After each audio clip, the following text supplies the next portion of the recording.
Hey, what's up guys, it's T-Bone here and welcome back to another episode of playing Legendary Game of Heroes. So we're now on day 3 of the event, Give the Gift of Water. And what I want to do today is smash some bosses using some decks I've built here.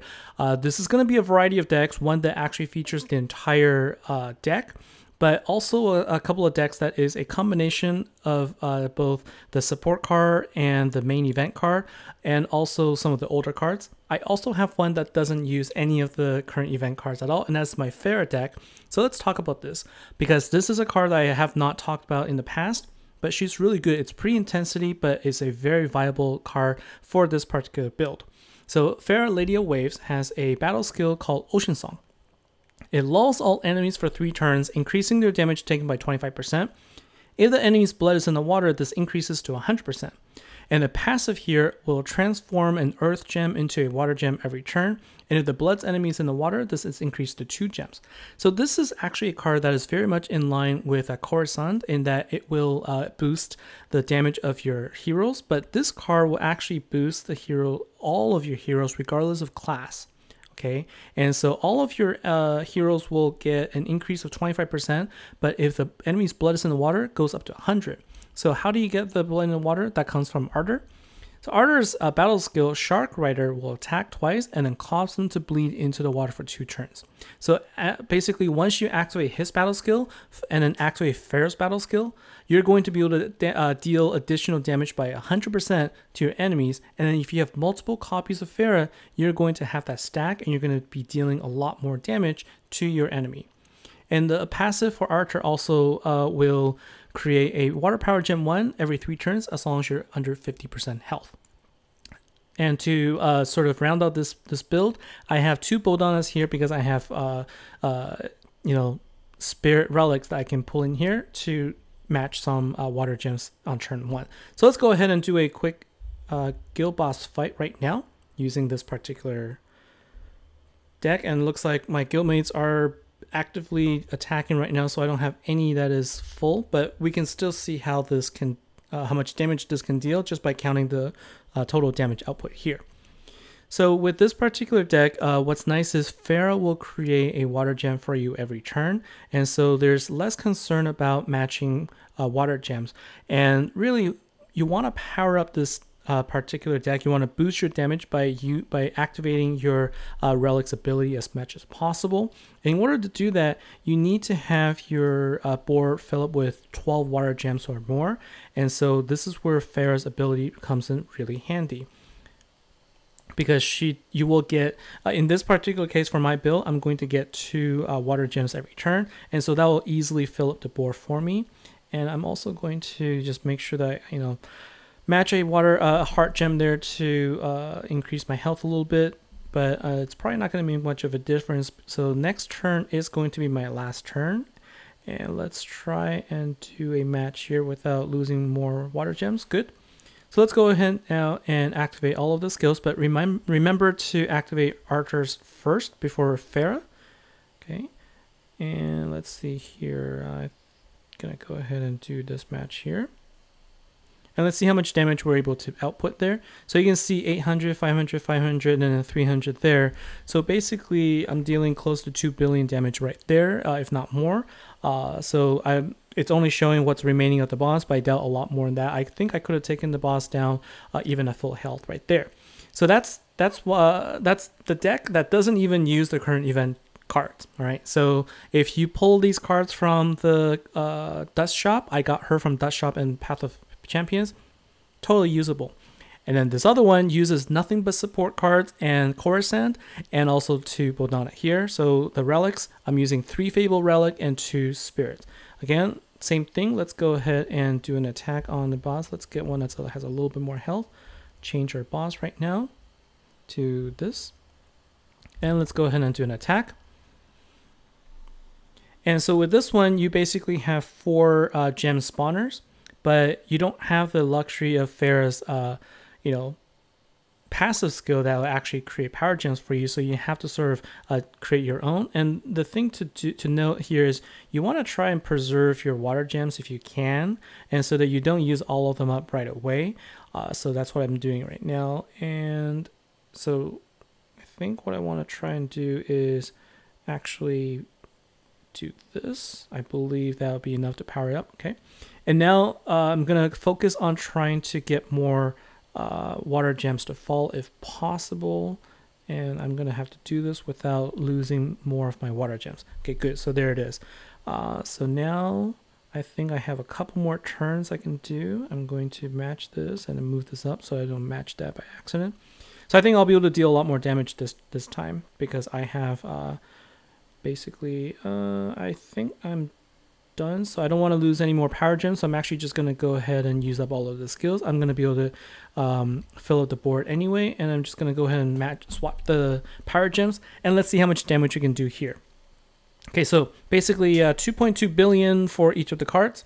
And these are level 1 at 6 stars. So we dealt a ton of damage just because we used the it's the bonus. It's the bonus from Slayer. So you can see there I could easily take down this boss really quickly. Let's take a look again at this deck, right? So 2 of them are level 1 and only have 1 event relic. The key here is I have 2 other relics that boost Fable. So I made sure to put them in there as well. And I was lucky in that I didn't match too many of my power gems, but really that's sort of the way you want to play this deck. I have one more here, and this is not going to be as great. It's just that, you have, if you get Skybound, right, how do you work it into a deck? Well, I have one that uses 2 of the support cards from the event, and then 1 Bodana Skybound, and I just decided to put in Icarus because she was also a card that was part of that particular team. So let's go ahead and go against this particular boss now and see how much damage we can deal. And then finally, we're going to come back and take a look at the full event deck and see how what she's actually capable of, or what the team is capable of. So Skybound will create 4 water gems and destroy 4 earth gems. So she is going to be a good one-time gem spawner for you to basically get your water gem count high. And I recommend getting this earlier because, again, the goal is to try and start generating your power gems without losing too many of your water gems. And so now what I have here is, unfortunately, I think I'm going to lose a bunch. So that's kind of unfortunate. Let's just see what we can do here. So unfortunately, all of my water gems appeared in a manner that connected all of them. So, and then I'm not really getting a good water gem drop either. Okay, so basically now I will have no choice but to activate all of my battle skills now. And let's hope for the best. Now I am using Icarus because Icarus will increase the drop rate of all of my gems. So I'm hoping that after doing a match here, I will continue to match water gems from the drops, and that will help increase the overall damage as well. So you can see basically there, two of the cards are dealing over 600 million damage for a total 1.2 plus more from the other cards. So this is another viable option as well. I think I could have replaced Icarus with another card as well, and that would have been okay. And it looks like I don't have any good bosses at this point. All right, well, what I'm gonna do is let's just go ahead and use the full event deck here. I have Bashma and Eternal Drake. I did get lucky and I got my last missing collection card from the 5-star collection, and so that's why I decided to go after the UR ultra rare, and I got it. So I'm using 2 of the support card, and I'm also keeping the event card here. Coruscant is really, really useful. Her attack boost actually makes a very big difference. So let's see what this deck is capable of, and when you how do you actually play this deck. So let's go ahead and use a 3-key attack here. It's quite a bit of an overkill, but I can use this to show the point.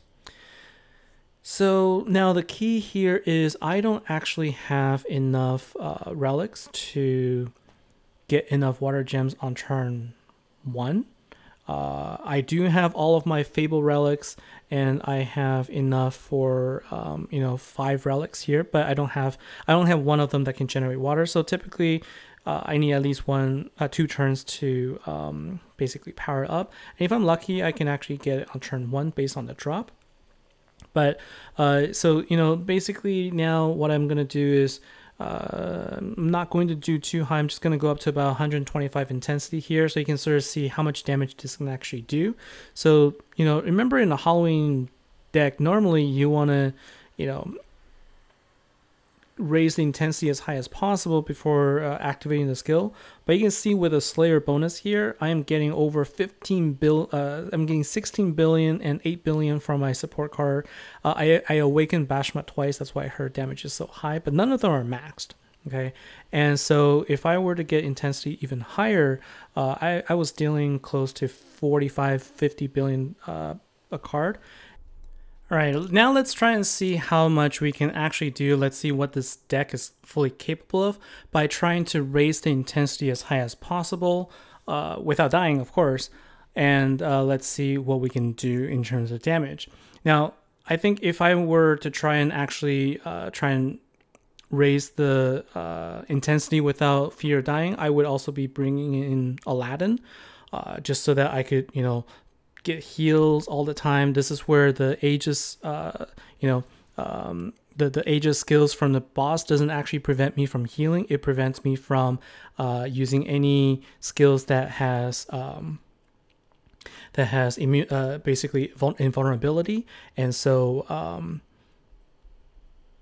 Aladdin isn't impacted this time around, which is going to be very useful. But I think that it should be good enough for me to go up to maybe about 225 or so. And also you notice there where I did an attack plus I matched a heart gem, and I actually raised my health up by quite a bit. So this is also because of the passive ability of the event card there. And so whenever you can, try to do your attack and also match your heart gems at the same time, because that's going to really give you a nice health boost, again, for survivability. And just like what I'm showing you here, and let's see how much health we can gain from this particular attack. Now we are also at just 1.95 seconds left, so I'm going to do one more quick match, and then I'm going to start activating all the skills, just so that I don't time out by accident. Okay, so let's go ahead and activate all of the skills here. So I'm not going to have quite a full board of Power Gem 2s and 3s, but this is going to be good enough here where 35.5 billion, okay, for Bashma and 17 billion for Drake Vipo. And this is really without using, you know, all of the, without going with Aladdin to raise my intensity higher. Of course, with this particular build with Coruscant in place, you're going to get more damage with higher intensity because she's going to keep adding to the attack.